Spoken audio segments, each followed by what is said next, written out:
A partir de agora eu tenho o prazer imenso de receber aqui o advogado Dr. Fernando Costa. Bom dia, meu colega, Bom dia, Mauri. Pré-candidato a prefeito em Orilândia do Norte, que nos honra com a sua visita, com a sua presença aqui nos estúdios da Rádio Comunitária Líder FM 98,7, onde nesta manhã estaremos fazendo aí essa entrevista, esse bate-papo. Tudo bem, doutor Fernando? Tudo tranquilo? Bom dia, Mauri. Bom dia a todos os nossos ouvintes, todos os cidadãos da nossa querida cidade de Orilândia que estão nos acompanhando. Quero mandar um beijo, um abraço para minha esposa, minha filha, minha mãe, minha família e para cada cidadão orilandense que está aqui nos acompanhando. Estamos bem, Mauri, graças a Deus. E quero agradecer a Deus por essa oportunidade e agradecer também você por ter aberto esse espaço, essa oportunidade para que os pré-candidatos possam se manifestar, falar sobre suas intenções, falar sobre as propostas de melhorias para a nossa cidade e para o nosso povo. Muito bem, doutor Fernando Costa, agradeço aí. E vamos à primeira pergunta desta entrevista. Qual é a principal motivação que o levou a ser candidato ao cargo de prefeito da nossa cidade? Perfeito, Mauri. Tem um escritor que ele fala que ninguém nasce com o desejo de ser prefeito ou presidente, mas com o tempo isso surge. O que acontece? Olhando o cenário da nossa cidade,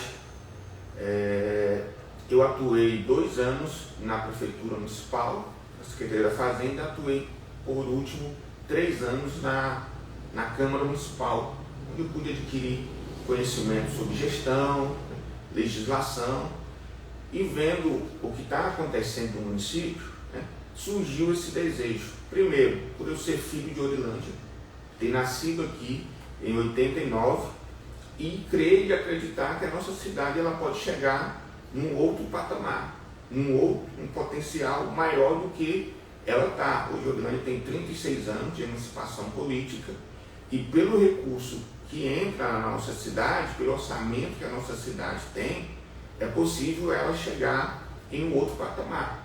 Pela experiência que eu tenho ao longo dos anos, principalmente aqui na nossa cidade, e ver como que as coisas estão sendo administradas, geridas, distribuição de recursos, vi que a nossa cidade precisa de, analisando um perfil de um gestor, eu fui ver o que é um gestor. O que uma cidade precisa? Precisa de um gestor presente, que esteja presente na comunidade, esteja presente no comércio, esteja presente com a comunidade, vendo de fato as necessidades. Que possa ouvir, estar interagindo, ouvindo o clamor do povo. Exatamente. A nossa cidade precisa de um gestor, estou falando do perfil do gestor que tem diálogo, que consiga dialogar com a Câmara Municipal, que consiga dialogar com a zona rural, que consiga dialogar com os professores, que consiga dialogar com os pais dos alunos. E além de ter diálogo, de estar presente, nossa cidade precisa de um gestor que tenha conhecimento técnico. Precisa de conhecimento técnico, justamente porque ele é o líder, ele que vai direcionar os trabalhos. Uma outra situação, precisa de um gestor que dê autonomia para os secretários. Eu preciso colocar um secretário técnico e preciso dar autonomia. E além de autonomia, eu preciso dar recurso para a pasta. Nós temos secretários bons, alguns secretários bons, mas que não têm tanta autonomia, que também não têm recurso na pasta. Então o gestor precisa de um bom secretário, que está bem assessorado, mas o secretário ele precisa de autonomia e precisa de recurso. Senão ele não vai conseguir desempenhar as atividades dele e nem atender a demanda da sociedade. Como eu falei, eu nasci aqui, estudei aqui ao lado do Madre Teresa e vi com grande dificuldade a minha mãe trabalhar para que eu pudesse me formar, ser advogado hoje. E vi algumas oportunidades da nossa cidade, uma faculdade ir embora da nossa cidade, porque falta de diálogo, Lamentável, nós tínhamos aqui a faculdade, né, já com vários cursos em andamento e a gente lamenta, né, foi uma perca muito grande para o nosso município, para a população. E Orilândia vinha se tornando um polo, doutor Fernando, com alunos de São Félix, de Tucumã, de Água Azul, então já tinha aí o curso de Direito, Veterinária, Agronomia, Administração, e de repente, por falta de apoio, por falta desse diálogo, perdemos algo que já tínhamos conquistado. Lamentável, né? Então eu vejo assim, eu tive uma maior dificuldade, minha mãe, minha família, meus amigos, tive que ir para um outro estado, a praticamente 700 quilômetros daqui, para que eu pudesse me formar. E vendo essa realidade, por que eu escolhi colocar o meu nome à disposição? Porque eu também penso nas gerações futuras. Eu me formei com a maior dificuldade, mas a quantidade de jovens que tem na nossa cidade, hoje com 16, com 17, com 18, que estão aí concluindo o ensino médio, né? Vamos orar para que eles concluam, porque a situação que está na nossa escola Romildo Veloso, né? Está lamentável. Hoje nós temos 3 placas no Romildo Veloso, uma de um lado, outra do outro e outra na frente. 3 placas grandes, está lá, obras, né? Falando de obras, de valores, mas a gente não vê na prática essa obra acontecendo. Nós estamos vendo ter aula um dia sim, um dia não, e como que vai ficar esses alunos? Uma obra que está demorando para ser concluída, ela já vai para mais de 2 anos, e aí quem perde são os alunos, a comunidade. Essa semana aí eu recebi reclamações de alguns pais e é lamentável, né? Então, o que é preciso nesse ponto aí? O gestor municipal, porque ele é o carro-chefe do municipal. O colégio é estadual. Sim, o colégio é estadual, mas está dentro do município de Orilândia do Norte. Cabe ao gestor, que é o líder, buscar uma agilidade nesse trabalho, nesse processo, porque quem perde é a sociedade, né, doutor Fernando? Isso faz parte da competência do gestor. Nós sabemos que o colégio estadual, hoje em Orilândia, só tem um colégio estadual que é público e que ele é responsabilidade do Estado. Mas aqueles que foram legitimados através do voto, foram legitimados justamente para ver essas necessidades da sociedade. E nós não vemos ninguém, absolutamente ninguém, se manifestando, falando. Eu estou vendo cidadãos se manifestando em grupo de WhatsApp, mas lideranças políticas que estão legitimados para resolver esses problemas, para ir até o Estado, Secretaria de Educação, né? Então, assim, a gente não vê um manifesto, um movimento. Não vê uma manifestação por parte deles, né? E o gestor, eu estou falando de perfil de gestor. Por que eu escolhi, né, colocar o meu nome à disposição da sociedade? Por quê? Pela experiência que eu tenho na administração pública, pela conhecer as necessidades da nossa cidade, porque eu nasci aqui, por pensar nas futuras gerações.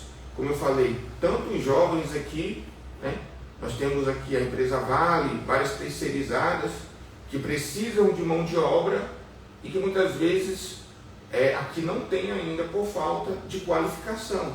A Vale qualifica. Isso aqui entra, doutor Fernando, no nosso segundo questionamento, né? Quais são as principais propostas e projetos para melhorar a qualidade de vida dos cidadãos aí do nosso município, né? Então já nessa proposta aí seria melhorar essa questão aí, né? Exatamente, porque nós temos na nossa cidade, o último censo deu 32.400, 800 habitantes. Hoje eu acredito que a gente tem aí de 33 para cima de cidadãos. Então há uma quantidade de pessoas, e essas pessoas são jovens, né, que terminaram ou vão terminar o ensino médio e que precisam de uma qualificação, seja técnica, seja tecnológica, ou seja ela superior. E acredito, pensando no futuro da nossa cidade, que muito em breve os jovens não precisarão ter uma despesa de ir para fora. Eles podem se qualificar aqui. Nós temos sim algumas faculdades que são online, mas nós precisamos de uma faculdade presencial. Presencial, né? Presencial, que é a maioria que temos aí, elas são semi-presenciais ou online, né? Online. Temos aí 2, 3 instituições. Que é uma forma de acesso ao nível superior, Sim. que é uma forma de acesso ao nível superior. Mas hoje a nossa cidade, com a quantidade de população que ela tem, de cidadãos, ela já está no patamar que pode ter sim uma faculdade, com vários cursos para atender a necessidade local. Então eu coloquei meu nome à disposição, vendo várias situações ocorrendo no nosso município. Hoje nós temos aí um orçamento de 180 milhões para 2024.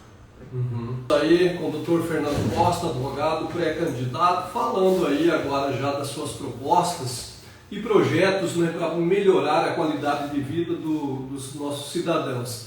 E também, já na terceira pergunta, como pretende lidar com questões relacionadas à educação, que é o que estás abordando, e aí na sequência saúde e segurança pública. Então, em relação à educação, aí finalizando esse tópico aí, doutor Fernando.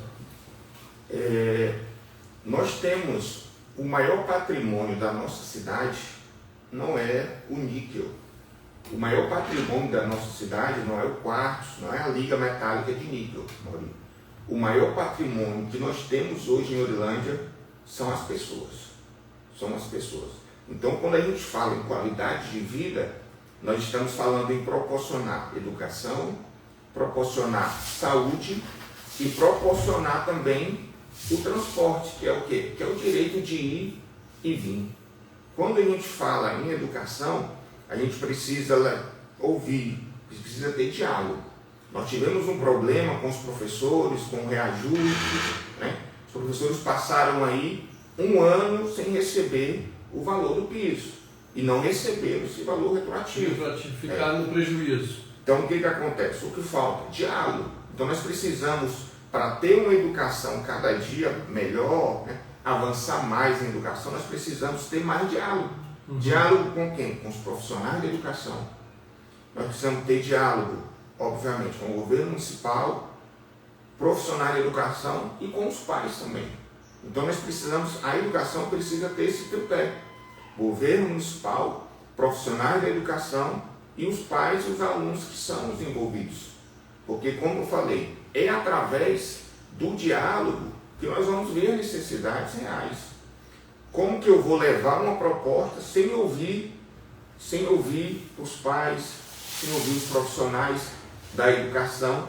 Então, para a gente melhorar a qualidade de vida dos munícipes da nossa cidade, no quesito educação, no quesito saúde, nós precisamos de diálogo, que eu vejo que um gestor precisa de fato de diálogo. Com diálogo, a gente consegue avançar na educação, consegue avançar na saúde. Nós temos ouvido... Na saúde agora, doutor Fernando. Nós temos ouvido várias reclamações a respeito da saúde, do atendimento, às vezes da falta de medicamento. Uma senhora me procurou que era diabética, chegou no municipal e não tinha aquela lâminazinha para poder, né, auferir a glicose. E pediram para ela comprar, R$80. Eu sou diabético, eu faço... Na rede municipal não tinha. Não tinha, naquele momento, né? Talvez foi no dia, né? Foi um caso isolado que eu estou falando que ocorreu. Mas isso não pode, né, ocorrer de forma nenhuma. Na farmácia básica precisa estar abastecida. O municipal, ele precisa ter profissionais competentes, qualificados. A nossa cidade, ela precisa passar por uma reestruturação administrativa, porque hoje o valor que se paga ou que se quer pagar a um profissional, oftalmologista, né, ginecologista ou qualquer um outro médico que tem uma especialidade, ele não quer vir. Por quê? Porque o valor não é compatível exatamente com a especialização dele, né? Tem que ser melhorado. Tem que melhorar essa situação para que a gente possa, por exemplo, quem é o oftalmologista hoje da rede municipal? Eu sei que tem no privado. Quem é a ginecologista ou ginecologista na rede pública, né? Então, assim, falta especialidades e o nosso povo precisa de especialidades. Nós temos hoje aí a Vale construir o hospital regional, né? Está em desenvolvimento, não está 100% ainda, mas acreditamos que vai chegar a 100%. Hoje já se faz cirurgias atende várias especialidades e isso é um avanço, mas um avanço para alta complexidade. Em baixa e média, nós precisamos atender aqui no nosso municipal. E quando fala municipal, hoje o nosso município avançou 32 mil habitantes, 33 mil. Hoje nós temos um único local de internação, que é o municipal. Se alguém adoecer no JP, ele vai ter que vir para o municipal. Se alguém adoecer no Liberdade de Morar, municipal. Centralizado tudo. Centralizou tudo. Porque na verdade não tem um outro, né? Um hospital, uma UPA, um local para fazer um atendimento prévio. A solução seria a construção de UPAs. Exatamente. Uma das opções. Porque assim, nós tivemos em 2020 o período da pandemia que foi de fato uma loucura. Ninguém estava preparado para aquilo. Né? E na época, graças a Deus, né, foi cuidado, né? Teve todo um atendimento, né? O Dr. Michael Robert era o médico responsável, né? E nós vemos aí a metodologia que ele utilizou, o atendimento, né? Que várias pessoas foram atendidas. Eu inclusive fui atendido, precisei de atendimento médico, mas a pandemia foi passado. O passado a gente precisa aprender com ele. Então hoje a gente precisa avançar nessa questão na área da saúde da nossa cidade. Uma delas, por exemplo, eu acredito na parceria público-privada, né? Tanto na educação, na saúde, na infraestrutura, tem que ter uma parceria público-privada, né? Óbvio, o municipal ele tem que cumprir o papel dele, tem que cumprir o papel. Só que o municipal ele não consegue atender todas as demandas, inclusive a demanda indígena. Hoje o municipal ele não consegue atender toda essa demanda. Quando eu falo atender toda essa demanda, se acontecer algo, por exemplo, viral no município ou na cidade, todo mundo tem que ir para o municipal.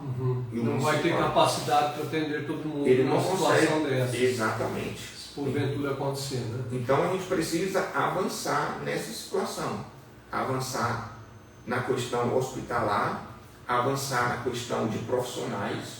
Nosso município precisa de profissionais, não só clínicos gerais, nós respeitamos os clínicos gerais, são pessoas que estudaram, se formaram, mas eles precisam ter um acompanhamento de alguém que seja especializado. Especializado para quê? Para ter um atendimento melhor para os nossos munícipes. Muito bem. Doutor Fernando, outro assunto dentro das propostas aí sobre segurança pública, no seu ponto de vista, o que pode e deve ser feito para melhorar? Excelente. A questão de segurança pública é algo muito sério, muito sério. Nós estamos vendo aí alguns homicídios, roubos, né? Situações que estão ocorrendo em alguns setores, no centro da cidade, e várias medidas precisam ser adotadas. Hoje nós temos tecnologia, e a tecnologia, nós temos aqui no celular, a tecnologia ela precisa ser utilizada. Sim. Precisa ser utilizada. Hoje o monitoramento de câmeras é necessário em todas as cidades. Projeto para instalar câmeras na entrada, na saída, nos principais pontos da cidade, né? É importantíssimo. Próximo dos bancos, das prefeituras, nos locais, porque um indivíduo, um meliante, que ele quer cometer um delito, quando ele vê lá, sorria, você está sendo filmado, ele já exatamente, ele vai pensa pensar duas vezes. Exatamente. Então, uma das propostas que a Orilândia pode avançar é se utilizar da tecnologia de câmeras, de monitoramento de câmeras. Orilândia, né, precisa também ter uma parceria para aumentar o contingente de policiais, militar, civil, mas Orilândia também pode instituir, e a lei orgânica autoriza a constituição da Guarda Municipal. Da Guarda Municipal. Orilândia pode ter uma guarda municipal para resguardar o comércio, as escolas e os locais. Isso já existe. Existe uma autorização para o município criar uma guarda municipal. A guarda não tem criada. Entendi. Mas através de lei, o gestor ele pode criar uma guarda municipal. Nós temos uma lei referente às guardas municipais que fala da quantidade de contingente dependendo da quantidade de habitantes do município. Então nós precisamos avançar. Tem medidas? Tem medidas. Agora a gente precisa verificar quais são acredito que monitoramento de câmeras, a instituição da Guarda Municipal e a parceria também para a gente conseguir mais policiais, mais frotas de veículos e armamento é essencial para a gente avançar na questão da segurança pública na nossa cidade. Muito bem. Dr. Fernando Costa, qual é a sua visão sobre o desenvolvimento econômico da região? Quais medidas pretende adotar para fomentar a geração de empregos e renda, se eleito for? Exatamente. Antes de responder essa pergunta, Mauri, algumas pessoas estavam questionando no grupo ontem, propaganda eleitoral. Não, né? O que nós estamos fazendo aqui não é uma propaganda eleitoral. A propaganda eleitoral é só permitida a partir de 16 de agosto. O que nós estamos fazendo aqui, a legislação nos permite que uma entrevista com um pré-candidato para que ele possa... Para a população ter a oportunidade de conhecer melhor. Isso aí é obrigação nossa como jornalista, radialista, e deixo bem claro aqui. Eu tenho dito em outras situações, estamos à disposição de qualquer pré-candidato a prefeito, executivo, todos, e inclusive vereadores. Eu tenho dito isso por várias vezes. Então a rádio está aí, é um meio de comunicação para que as pessoas tenham essa possibilidade de conhecer melhor em quem poder votar. É isso aí. Bom, prosseguindo aqui, qual é então a sua visão sobre o desenvolvimento econômico da região e quais medidas pretende adotar para fomentar a geração de emprego e renda? Perfeito, Mari. Isso é algo que está no nosso plano de governo, que está sendo elaborado, que nós já vínhamos pensando nisso, na movimentação do comércio local, incentivo do comércio local. Se nós analisarmos hoje, nos últimos 3, o 4º ano agora, qual foi a empresa de grande porte ou a empresa que se instalou no município? Nós não temos nenhuma. Empresa que eu falo, não estou falando das empresas que a Vale traz, a terceirizada, Nós temos, graças a Deus, a MIP, a Manserve, e várias outras empresas que estão prestando serviço para a Vale ali na unidade. Eu estou falando de empresas de grande porte, que poderia absorver uma quantidade maior de mão de obra. Perfeito. Por exemplo, nós temos agora a Ambev. A Ambev foi para o município vizinho. Outras empresas se instalaram no município vizinho. E eu respeito o município vizinho, ele está fazendo a parte dele. Hoje, não teve nenhuma empresa nesses últimos 3 anos que se instalou no nosso município para trazer emprego e renda. Falta o quê? Incentivo. Falta o quê? Uma área industrial. Uma área industrial. Não vou falar o nome do outro município, mas o outro município tem uma área industrial. Sim. Nós não temos. Então, quando vem uma empresa, as empresas estão indo para outro município, porque nós não temos um incentivo fiscal, nós não temos uma área industrial. Então nós precisamos criar um setor industrial para que essas empresas possam se instalar, gerar emprego e gerar renda. Para tornar a nossa cidade autossustentável. Nós podemos deixar a nossa cidade autossustentável. Nós temos o comércio local hoje, que gera emprego, que gera renda. Mas antes de você falar, Mauri, nós precisamos aumentar a competitividade do nosso comércio local. Nós estamos vendo pessoas ir comprar no município vizinho. Aí gera a pergunta, por quê? Falta incentivo, falta o apoio. Incentivo, competitividade, e que isso precisa o gestor, por exemplo, ele não vai intervir nas empresas privadas de forma nenhuma. Ele tem que facilitar. Ele tem que fazer com que dar liberdade para que as empresas possam atuar através de licença, de várias outras situações, mas o gestor é o líder da cidade. Ele precisa estar presente no comércio e dar alternativas para que o comércio possa expandir. Então a gente precisa ver por que estão indo comprar em outras cidades. Roupas, comidas, sendo que tem tudo na nossa cidade. Então isso é algo que precisa ser pensado. Através de campanhas, nós podemos fazer campanhas para quê? Para que as pessoas possam comprar aqui na nossa cidade e movimentar o comércio local. Com certeza, doutor Fernando. Aproveitando aqui, eu sempre tenho dito aqui, como presidente da Associação Empresarial, um parque industrial.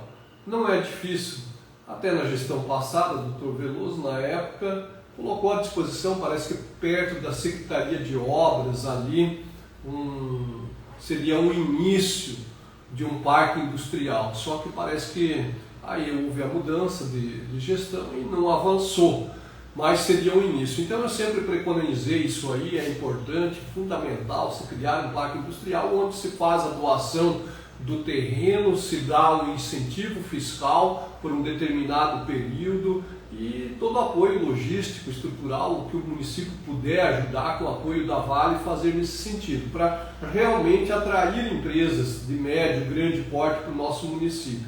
Então isso aí é fundamental, acredito que o município precisa, tem que avançar nessa questão aí. Campanhas, nós como associação empresarial, o pouco que nós podemos fazer temos feito. Agora falta uma participação, um engajamento maior do Poder Executivo. O que eu ouço aqui diariamente quando eu ando no comércio? Falta de uma festa da cidade, porque as pessoas, o comércio, ele vive de uma festa da cidade bem organizada, onde as pessoas vão comprar confecções, calçados, isso fomenta o comércio, restaurantes, hotéis e tal.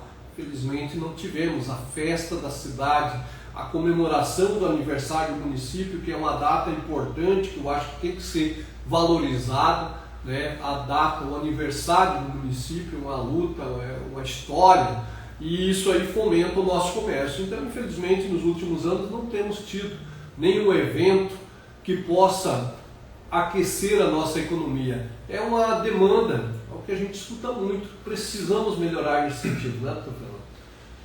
A comemoração festiva do aniversário da cidade, ela é algo cultural, né? Tem que se tornar algo cultural histórico. Cultural histórico. Tem que ter a festa, a tradicional festa da cidade, porque como você falou, movimenta o comércio local. Nós vamos ver aí, quando eu era pequeno, né? Inclusive estudava aqui na Tereza, no Romildo Veloso, né? Os alunos faziam lá barraquinha para formatura. Já era uma maneira. Exatamente. Então montava-se as barracas aí, 3, 4 dias ou uma semana, e movimentava o comércio local. O pessoal comprava roupa, comprava calçado, né? Tinha a venda de alimentos e de bebidas, e isso é essencial. E nós temos recurso para isso, né? Tem o recurso da cultura. O que não pode ocorrer, obviamente, é o superfaturamento de contratações. Isso de forma nenhuma. Nós somos totalmente contra a corrupção. Mas a festividade da nossa cidade, ela precisa ocorrer, ela precisa acontecer todo ano. Tem que ser algo tradicional e cultural, independente do gestor. Tem que ser algo que tem que estar na programação. E, inclusive, no orçamento da nossa cidade, a comemoração festiva do aniversário da cidade. Doutor Fernando Costa, se eleito for, aí já começou até a falar da próxima pergunta, como planeja promover a transparência e a participação da comunidade nas decisões políticas e administrativas da Prefeitura? A transparência pública, Mauri, ela é algo que tem que ser prioridade. Prioridade. Né? Quando se acessa, nós temos a lei de acesso à informação. A lei de acesso à informação é para quê? Para que qualquer pessoa que vá lá no site da Prefeitura Municipal de Ouro Grande do Norte, eu quero ver a licitação, consegue acessar. Eu quero ver os valores empenhados e pagos das empresas, né? Tem que estar acessível. E essa acessibilidade, e essa publicidade, essa transparência, ela pode ser feita também através de audiências públicas. Né? O povo precisa saber, né? Onde foi gasto esses 180 milhões anual. Né? Foram 3 anos. O povo precisa saber. Nós estamos hoje, por exemplo, as grandes obras da nossa cidade, quem está fazendo é a empresa Vale. A empresa Vale custeando 100%. A gente sabe que ela está custeando 100%. A revitalização da feira, a revitalização da rodoviária. A Vale construiu com seu recurso 100%, custeou 100% o hospital regional, né? A Vale trouxe aporte para a casa do idoso, a casa da criança, lá do adolescente. Então, nós estamos, e esses 180 milhões está sendo aplicado. Onde que está a arrecadação do município, né? A Exatamente. contribuição do trabalhador, do comerciante e do pecuarista. Exatamente. Eu não estou dizendo que tem algo errado, não. Eu estou dizendo que é necessária essa transparência. Independente de quem seja o gestor, a população precisa saber. Por exemplo, a população precisa saber quando que está sendo gasto uma obra, se de fato foi recurso próprio ou não. Próprio ou não. E falando de recurso próprio, de transparência, nós temos hoje 40 deputados estaduais no Pará. Durante esses 3 anos, qual foi o deputado estadual que mandou emenda para Urilândia? Dos 40. Qual foi? Qual o valor, o recurso, Qual o valor? para qual destinação? Exatamente. Nós temos deputados federais. Quais são os deputados federais que destinaram recursos para Urilândia? Tudo isso precisa ser transparente, não é mídia. Tá? Deputado fulano vai mandar 500 mil, 1 milhão, mas esse recurso chegou? Como que ele foi usado? Como que ele foi usado? aplicado? Exatamente. Então tudo isso faz parte da transparência, que é um princípio constitucional que está lá no caput do artigo 37 da Constituição. Então, nós acreditamos e defendemos a transparência e principalmente as audiências públicas, para a população saber qual o orçamento do município, qual o valor da arrecadação e onde ele vai ser utilizado e onde ele vai ser gasto. Muito bem. Doutor Fernando, se eleito for, qual é a sua posição em relação hoje à preservação ambiental e ao desenvolvimento sustentável da nossa cidade? O que pretende fazer? Outra pergunta também excelente, Maurício. Nós defendemos também a preservação ambiental. Essa questão de mudar, né, o canal do córrego, ou então tirar as árvores ali, isso nós somos totalmente contra, porque a própria legislação ela veda isso. E é uma lei federal. E é uma lei federal. Então, e a lei federal se sobrepõe à estadual e municipal. Perfeito. Né? Então nós temos que... Aqui tivemos um caso recente onde houve uma interdição, né? Onde se deslocou totalmente a trajetória do córrego. Né? Isso é ilegal. Exatamente. E é uma questão coletiva. O meio ambiente, ele é um direito coletivo. Ele é um direito coletivo. Por isso que o Ministério Público ele precisa atuar nessas situações, em todas as situações. Em todas as situações, o Ministério Público é a pessoa competente para poder atuar nessas demandas coletivas. Então nós podemos, em Urilândia, criar, né, um parque ambiental, nós podemos revitalizar o córrego Boa Esperança. Perfeito. Eu não sei, eu mostro sempre, eu vejo isso e eu tenho dito isso em outros momentos, e agora eu friso e destaco a importância de revitalizar o córrego Boa Esperança. É simples, basta boa vontade, o custo é mínimo, a questão é querer fazer. Exatamente. Todas essas demandas do município, Maurício, precisa de uma atitude do gestor. As demandas para resolver, o gestor ele precisa querer resolver, porque recursos nós temos. Nós temos aí 180 milhões anual, não dá para resolver tudo? Não dá. Mas dá para iniciar. Na administração pública, nós temos o princípio da continuidade. Eu estava indo ontem, saindo para Tucumã, com o nosso pré-candidato a vereador, Gildásio, lá do Araguaxim. Nós passamos ali em frente ao Bradesco, e nós vimos aquela avenida bonita. Eu falei, ó, Gildásio, isso daqui foi construído ao longo dos anos. Sim. Ao longo dos anos. É o princípio da continuidade. Então vieram outros gestores que construíram a nossa avenida. Hoje, né, a atual gestão, ou a gestão... Tem que manter e melhorar. Uma gestão futura tem que manter, dar manutenção. Mas para dar manutenção, alguém tem que ter construído. Sim. Alguém tem que ter construído. Então, assim, falando sobre essa questão ambiental, nós somos totalmente contra e nós defendemos a preservação ambiental no nosso município, principalmente em campanhas. Eu me lembro que quando eu era jovem, inclusive aqui no Madre Teresa, nós tínhamos campanha dos alunos para a gente poder plantar árvore, né? Cada aluno plantar uma árvore. Então nós temos, se cada cidadão de Hortolândia plantasse uma árvore, contribuísse, né? Nós podemos fazer à margem do córrego Boa Esperança, né? Uma plantação de açaí, né? ou de outra vegetação, né? Ou de outra árvore. Falando em açaí, vou retornando aqui, Maurício, na questão de empresas do nosso município. Hoje o nosso município já tem que ter uma cooperativa, precisa ter uma cooperativa. Hoje, por exemplo, o cacau,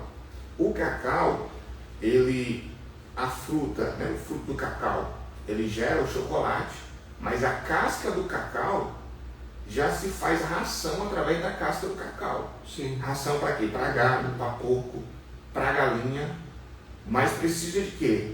De um local que faça esse beneficiamento, de uma usina de beneficiamento. Então a nossa cidade precisa avançar nesse sentido, um setor industrial, né? Ou monta uma cooperativa, ou alguém constrói uma usina de beneficiamento, para quê? Para valorizar, né, a mão de obra, a obra-prima que nós temos. Uma outra situação que nós precisamos valorizar na questão de segurança, a nossa delegacia.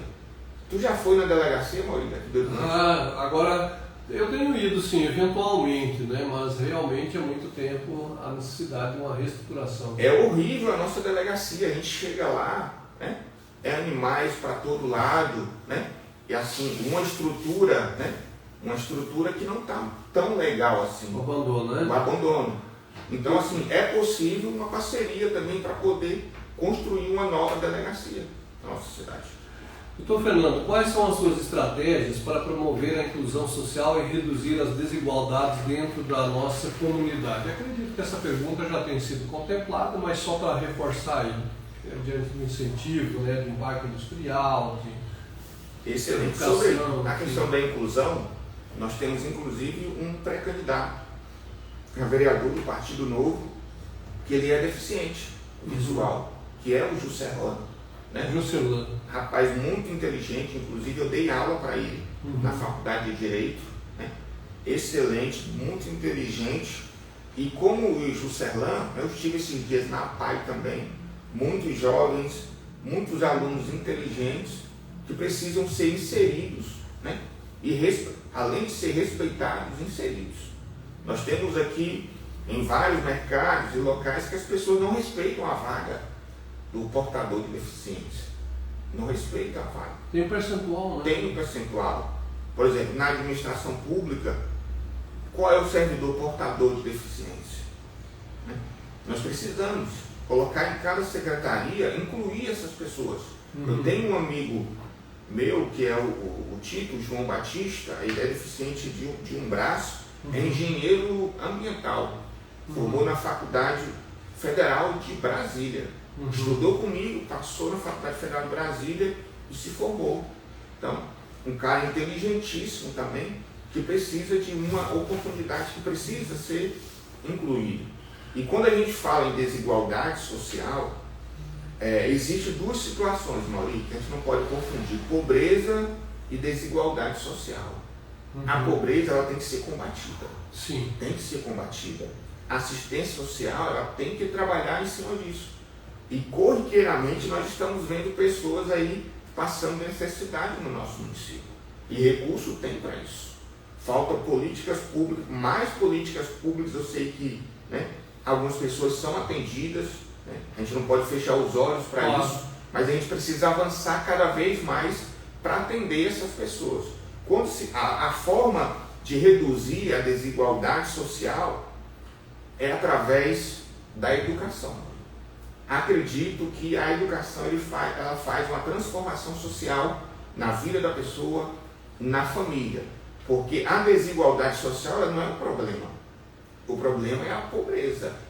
Porque nem todo mundo vai ser igual. Nós não estamos falando aqui de comunismo, para todo mundo ser igual. Né? Porque cada um vai galgar dentro da sociedade. Né? Um vai ser empresário, outro vai ser professor, né? Outro vai ser advogado, né? Outro vai ser trabalhador rural. Então nós vamos ter de fato essas desigualdades sociais que vai ser de geração, de família. O que nós temos que combater é a pobreza, é a fome e a necessidade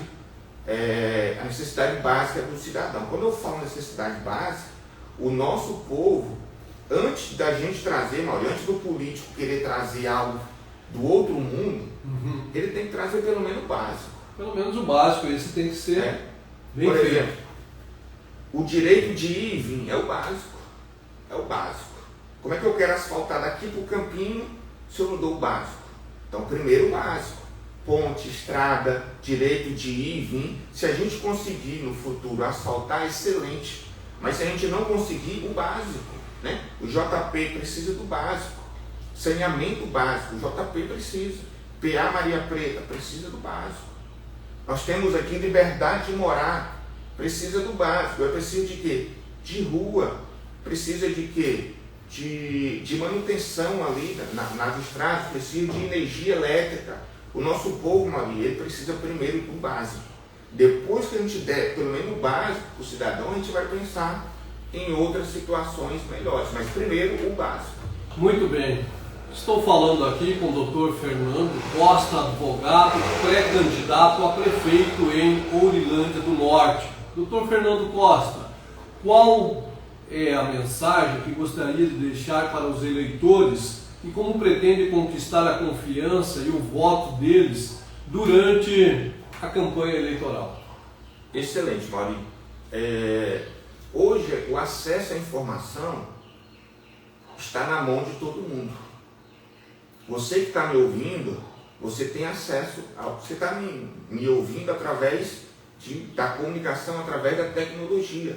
Então, o acesso, cidadão de Ourilândia, né, ao recurso público, a aplicação do recurso público está na sua mão.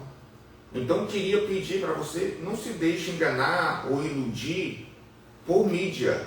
Né? Quero pedir para você analisar de verdade. Né? Você tem acesso ao site da prefeitura, tem acesso ao recurso, ao que entra. Então, eu queria pedir que você carinhosamente analisasse a situação do nosso município, o recurso que está entrando, o recurso que está sendo aplicado, né?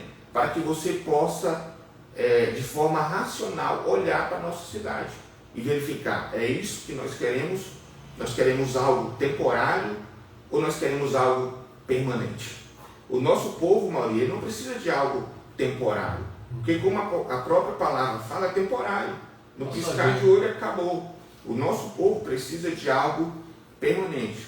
Então quero falar para você, cidadão de Ourilândia, você cidadão de bem, você que quer ver o futuro da nossa cidade, ver o desenvolvimento da nossa cidade, ver a nossa cidade avançar, você que quer ter qualidade de vida, né? O poder está na sua mão. Você que vai analisar, né, cada um dos pré-candidatos, vai analisar cada um, as propostas e no momento certo vai optar por aquele que você acredita que é o melhor lá na campanha. Eu sou Dr. Fernando, estou à disposição da população, quero ouvir a população, Maria, eu estou rodando na cidade ouvindo a população. Eu falei aqui sobre plano de governo, eu não quero trazer um plano de governo, né? Não adianta pegar o plano de governo de São Paulo, de Minas ou de Palmas e tentar colocar em Ourilândia, não dá. Nossa realidade é outra. Mas para elaborar o plano de governo, a gente precisa o quê? Ouvir o povo. Ouvir a necessidade. É ouvindo a necessidade do povo que nós vamos elaborar um plano de governo e executar esse plano de governo para atender a necessidade do nosso povo. Eu não quero, alguém esses dias me questionou no grupo, qual é a tua proposta para ser melhor do que fulano? Eu não quero ser melhor. Eu quero atender a utilidade pública. Eu quero atender a necessidade pública. Não existe essa questão da gestor melhor, gestor pior, não. Existem gestores que trabalharam, que estão trabalhando e que vão trabalhar pela nossa cidade. É um princípio da continuidade. Então eu não quero ser melhor do que ninguém. Eu conheço as necessidades. Quero atender os anseios da população, as necessidades. Quero atender as necessidades da população. Muito bem. Eu agradeço aqui a participação do Dr. Fernando Costa, advogado, pré-candidato a prefeito em Ourilândia do Norte, muito obrigado pela sua presença e nós estamos à inteira disposição de todos os possíveis e pré-candidatos deste município. Na quinta-feira teremos a Denis Alves e fica aí o espaço aberto a todos. Dr. Fernando Costa, agradeço imensamente a sua presença e desejo sucesso aí no seu anseio, nos teus desejos. Que Deus abençoe. Perfeito, Marinho. Obrigado. Mais uma vez agradeço pela oportunidade de poder estar aqui participando, né? Agradeço também os ouvintes que estão nos acompanhando. Eu estou só à disposição de vocês, né? Vocês têm meu número, se não tiver, meu número está à disposição para conversar, para ouvir, para atender, né? Ouvir a necessidade do povo e planejar soluções para resolver essas demandas. Muito bem, obrigado.